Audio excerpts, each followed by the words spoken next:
Breaking news చూస్తున్నారు. MLC కవితకు మరో షాక్ తగిలిందా అంటే అవుననే మాట వినిపిస్తోంది. బెయిల్ పిటిషన్ పై ఈ రోజు జరగాల్సిన విచారణ వాయిదా పడింది. జడ్జి సెలవులో ఉండడంతో విచారణ వాయిదా పడింది. ఈ నెల 22కి వాయిదా వేసింది రౌజ్ అవెన్యూ కోర్టు.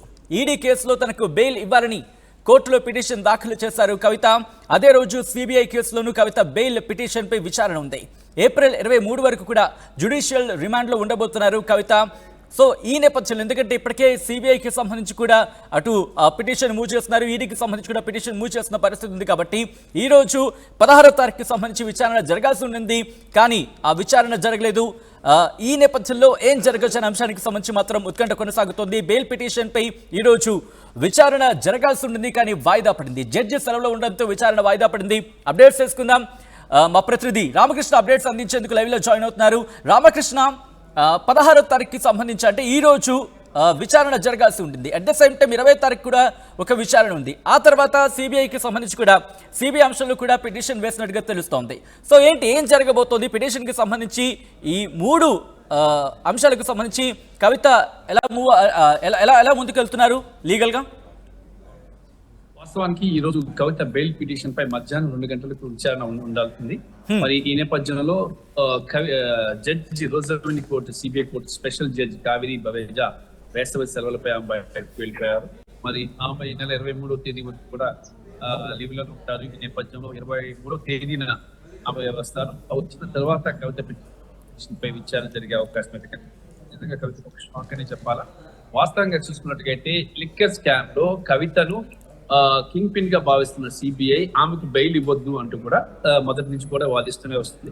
మరి ఈ రోజు బెయిల్ పిటిషన్ ఉన్న నేపథ్యంలో ఆమె కవిత ఎలక్షన్ క్యాంపెయిన్ కి వెళ్ళాలి, తన స్టార్ క్యాంపెయిన్ ఉంది కాబట్టి తనకు అవకాశం ఇవ్వాలి ఎలక్షన్ క్యాంపెయిన్ కి వెళ్ళడానికి.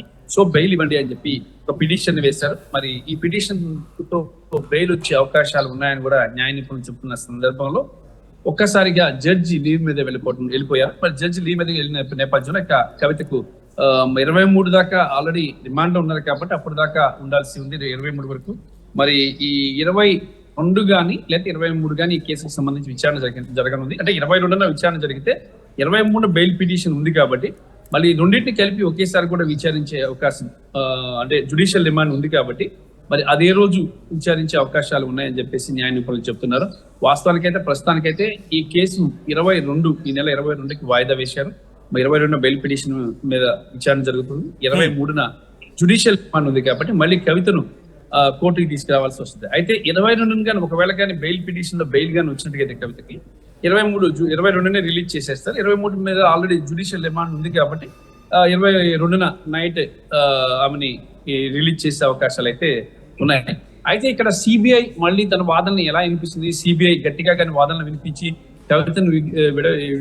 కవితను బెయిల్ మీద వదలడానికి వీల్లేదు, ఆమె సాక్షులను ప్రభావితం చేస్తారు, లేదంటే ఆమె కేసు కీలక దశలో ఉంది కాబట్టి ఈ టైంలో కానీ కవితను కానీ విడుదల చేస్తే ఆమె కేసును ప్రభావితం చేయగలుగుతారు అని చెప్పేసి కూడా చెప్తున్నారు. ఎందుకంటే అప్రూవర్ గా కొంతమంది మారారు. అప్రూవర్ గా మారిన వాళ్ళ స్టేట్మెంట్స్ బేస్ చేసుకుని కవితను అరెస్ట్ చేస్తారు.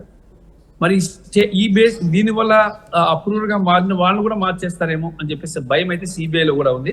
అందుకే కవితకి బెయిల్ దొరకకుండా సిబిఐ విశ్వ ప్రయత్నం అయితే చేస్తుంది. ఏది ఏమైనా సరే కవిత బెయిల్ విషయంలో ఇటు ఈడీ ఇటు సిబిఐ కూడా చాలా స్ట్రాంగ్ గా ఉన్నాయి. ఆమెను ముందుకెళ్ళనివ్వకుండా మరి కేసుకి సంబంధించి ఇంకా కొన్ని వివరాలు సేకరించాల్సి ఉంది కాబట్టి మళ్ళీ ఒకసారి 22న కానీ కేసు బెయిల్కి వచ్చినప్పుడు అప్పుడు సిబిఐ కూడా కౌంటర్ దాఖలు చేయాలి కాబట్టి సిబిఐ మరి ఆమెను విడుదల చేయడానికి వీల్లేదని చెప్పేసి అబ్జెక్షన్ చేస్తే మాత్రం బెయిల్ వచ్చే అవకాశం లేదు. సిబిఐ మాకు రావాల్సిన సమాచారం అంతా వచ్చేసింది, ఇంకా మాకు కవితతో పని లేదు, మీ ఇష్టం అంటే అప్పుడు బెయిల్ విషయం ఆలోచిస్తారు. ఏ గ్రౌండ్స్ లో బెయిల్ ఇవ్వాలి ఈమెకి అనేది. ఆ గ్రౌండ్స్ లో ఏంటంటే ఒకటేమో ప్రజాప్రతినిధి, ఎలక్షన్ క్యాంపెయినింగ్ ఉంది, ఎలక్షన్స్ ఉన్నాయి కాబట్టి ప్రచారానికి వెళ్ళాలి. మరి వెళ్తే ఈ కేసుకి సంబంధించిన అంశాలపై ఎలా మాట్లాడాలి? చంద్రబాబు నాయుడు కూడా బెయిల్ ఇచ్చినప్పుడు క్లియర్ గా చెప్పారు, ఆ కేసుకు సంబంధించిన అంశాలు ప్రచార సభల్లో ప్రసంగాల్లో రానివ్వద్దు అని. మరి అదే రకంగా అదే కండిషన్స్ లో కవితకి చెప్పి ఆ రకంగా బెయిల్ ఇవ్వచ్చు. ఎందుకంటే కవితకి బెయిల్ వచ్చే అవకాశాలు ఎక్కువ కనిపిస్తున్నాయి సచిన్. ఎందుకంటే కొత్తగా పెట్టిన రీజన్ ఉంది, ఆమె స్టార్ క్యాంపెయినింగ్ కి వెళ్ళాలి పార్టీకి అని చెప్పేసి. ఈ గ్రౌండ్స్ లో కొంత బెయిల్ రావడానికి అవకాశం ఉంది. మరి అలా వస్తున్నప్పుడు మరి సిబిఐ ఈడీ అడ్డుపడకుండా ఉంటుందా అనేది కొంత డౌట్. అడ్డుపడకుండా కొంత మాకు ఇన్ఫర్మేషన్ వచ్చేసింది కాబట్టి కవితకు బెయిల్ ఇచ్చేయచ్చు అనుకుంటే దెన్ కవిత బయటకు వచ్చేస్తారు. ఇంకా హైకోర్టుకి వెళ్ళాల్సిన అవసరం లేదు, అలాగే సిబిఐ కోర్టుకి సుప్రీం కోర్టుకు కూడా వెళ్ళాల్సిన అవసరం లేదు. కానీ ఇక్కడ అడ్డంగా అడ్డుపడితే మాత్రం హైకోర్టుకు వెళ్ళాలి, తర్వాత సుప్రీం కోర్టుకు వెళ్ళాలి, సుప్రీం కోర్టు నుంచి బయలు తీసుకుని బయట రావాల్సి వస్తుంది. అదే ప్రస్తుత పరిస్థితి. మరి ఏ రకంగా ప్రస్తుతానికి అయితే ఆమె తిహార్ జైల్లో ఉన్నారు. దాదాపుగా కవితను అరెస్ట్ చేసి కూడా నెల రోజులు అవుతుంది. ఈ రోజుకి 15వ తారీఖున అరెస్ట్ చేశారు, మార్చి. రామకృష్ణ, అంటే ఇప్పుడు ఈడీకి సంబంధించి ఎందుకంటే 20వ తారీఖున పిటిషన్, అంటే ఈ రోజు ఎటువంటి పిటిషన్ అది విచారణకు రావాల్సింది. అట్ ద సేమ్ టైం 20వ తారీఖు సంబంధించి ఏంటి, అట్ ద సేమ్ టైం సిబిఐకి సంబంధించి కూడా బెయిల్ పిటిషన్ మూవ్ చేసినట్టుగా మనకు సమాచారం అందుతుంది. ఏంటి ఏం జరుగుతుంది? ఈ మూడుకి సంబంధించి ఎప్పటికైనా క్లారిటీ వచ్చే అవకాశం ఉంది? సచిన్, అసలు ఇక్కడ రెండు అంశాలు. ఆమెకి 16వ తారీఖు ఒకటి ఉంది, 20వ తారీఖు ఇంకో బెయిల్ పిటిషన్. తర్వాత 22న ఈ 16వ తారీఖుది 22కి ట్రాన్స్ఫర్ అయింది. అంటే 20న ఒక బెయిల్ పిటిషన్ ఉంది, 22 ఒక బెయిల్ పిటిషన్ ఉంది, 23 జ్యుడిషియల్ కస్టడీ ముగుస్తుంది. వరుసగా ఉన్నాయి. కాబట్టి కవిత బయట ఛాన్సెస్ ఉన్నాయి. ఆమెకి ఇక్కడ రిలీఫ్ దొరుకుతుంది. ఎందుకంటే ఇటు సంజయ్ సింగ్ విషయంలో కానీ, అభిషేక్ బోయినపల్లి విషయంలో కానీ, అభిషేక్ బోయినపల్లి అప్రూవల్ గా మారారు, ఒప్పుకున్నారు. కాబట్టి ఇంత టైం పట్టింది, 19 నెలలు పట్టింది. సంజయ్ విషయంలో 6 నెలల్లో ఆయన బయటకు వచ్చారు. ఆయన మెంబర్ ఆఫ్ పార్లమెంట్. ఆయన కవిత ఓన్లీ ఎమ్మెల్సీ, ఆయన మెంబర్ ఆఫ్ పార్లమెంట్.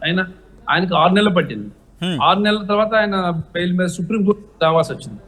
మరి ఇప్పుడు కేసు, అంటే అప్పటికి కేసు విచారణలో కొంత పూర్తి స్థాయిలో కేసు దర్యాప్తు అనేది జరగలేదు. కాకపోతే ఇప్పుడు ఏంటంటే కేసు దర్యాప్తు పీక్ వచ్చేసింది, హై లెవెల్కి వచ్చేసింది, ఆల్మోస్ట్ ఆల్ ఎండింగ్ స్టేజ్కి వచ్చేసింది. అందుకని సిబిఐ కానీ ఈడీ కానీ అడుగుతారు, ఎండింగ్ స్టేజ్కి వచ్చింది కాబట్టి కొద్ది రోజులు ఓపిక పట్టండి, ఆమెకు బెయిల్ ఇవ్వకుండా కేసుని క్లోజ్ చేసేస్తాము, దోషులు ఎవరో న్యాయస్థానం నిలబెడతాము అని చెప్పేసి సిబిఐ ఈడీ చెప్తుంది. కానీ ఉన్న పరిస్థితులు, ఎలక్షన్స్, వీటన్నిటి నేపథ్యంలో మరి కవితకు రిలీఫ్ ఇస్తారా ఎలక్షన్స్ కోసమని, మరి లేదంటే మరి కంటిన్యూ చేస్తారా జ్యుడిషియల్ కస్టడీ అనేది వేచి చూడాల్సిందే. కవిత తరపున న్యాయవాదులు అయితే మాత్రం దీనికి సంబంధించి చాలా విస్తృత ప్రయత్నం చేస్తున్నారు. మరి విక్రమ్ చౌదరి, నితీష్ రాణా, అభిషేక్ మను సింఘ్వి, మోహిత్ రావు, ఈ నలుగురు కూడా కవిత కేసుకు సంబంధించి విచారణ చేస్తున్నారు. మరి గట్టిగా కానీ వాదనలు కానీ వినిపించినట్టుగా అయితే, అంటే పర్ఫెక్ట్ రీజన్స్ ఉండాలి ఇక్కడ ప్రధానంగా. కానీ గతంలో చూసుకుంటే మనం పిల్లడికి ఎగ్జామ్స్ జరుగుతున్నాయి కాబట్టి బెయిల్ ఇవ్వాలంటే అలాంటి అది మానవీయ కోణం కింద రాదు, ఇవ్వలేమని చెప్పేసి కూడా అప్పుడు చెప్పడం జరిగింది. కానీ ఇప్పుడు మాత్రం అలాంటి సిచ్యువేషన్ అయితే ఉండదు. ఎందుకంటే ఇప్పుడు బెయిల్ ఇవ్వడానికే ఎక్కువ అవకాశాలు ఉన్నాయి. Right Ramakrishna, thanks for update. So మొత్తంగా అయితే మాత్రం ఎమ్మెల్సీ కవితకు మరో షాక్ తగిలిందా అంటే అవుననే మాట వినిపిస్తోంది.